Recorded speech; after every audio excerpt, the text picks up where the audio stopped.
আসসালামু আলাইকুম প্রিয় দর্শক, সবাই খালি জিজ্ঞান আমরা কোথায় আছেন। আমরা আছি সৌদি আরবের আলজুক নাবুকাল আবু কাউসার সোজা কথা জর্দানের বর্ডারে আছি। কাম নাই, সৌদি আরবে কাম কম।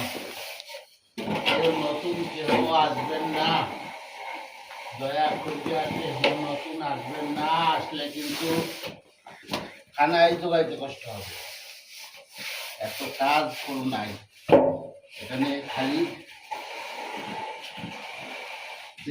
চায় না, কাজ চায়।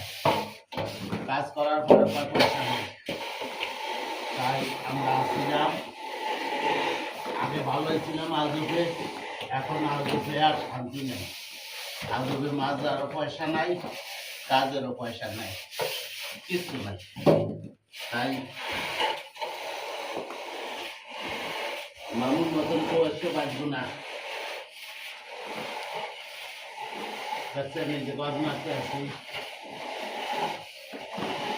কাজ করতে আসি, অনেক কষ্ট।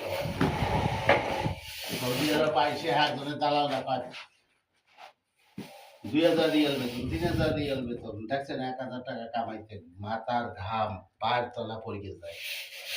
তারপরে সরে সুতায় কাজ দেওয়া লাগে। এই যে কাজটা করি, কাজটা একবারে সলে সুতে দেওয়া লাগে, মিজানে দেওয়া লাগে। এই দেখছেন মিজানে দেওয়া লাগে। তারপরে 1000 টাকা 1000 নেয়, করতে বেড়ে বাড়ি যায়। আর নতুন করে এসে আর পারে 9টা 6টা বেজকে 3টা লাভ করে কেউ যায়। কাজ ধরে না, কিছু ধরে না, 7 লাখ 8 লাখ টাকা খরচা করতে দিয়ে বলছে কোনো লাভ নেই। মানা করি, কেউ 5 লাখ 6 লাখ 7 লাখ টাকা খরচ করিয়েছিল, 6 লাখ টাকা উঠেছে 2 মিনিটের উপরে গেছে। অনেক দিন লাগবে। ওকে, ধন্যবাদ। কেউ আর নতুন আসে।